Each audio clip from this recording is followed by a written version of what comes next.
Meaning of learning disability. Learning disability. Learning disability. Learning disability.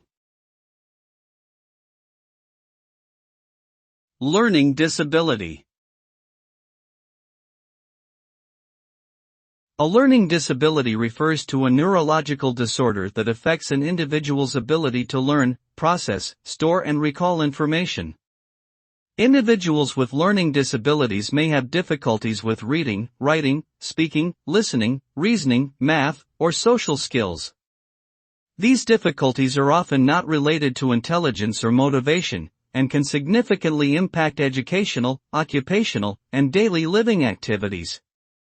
Learning disabilities can be diagnosed through a variety of assessments and evaluations, and individuals with these disabilities may benefit from specific educational approaches, accommodations, and support services.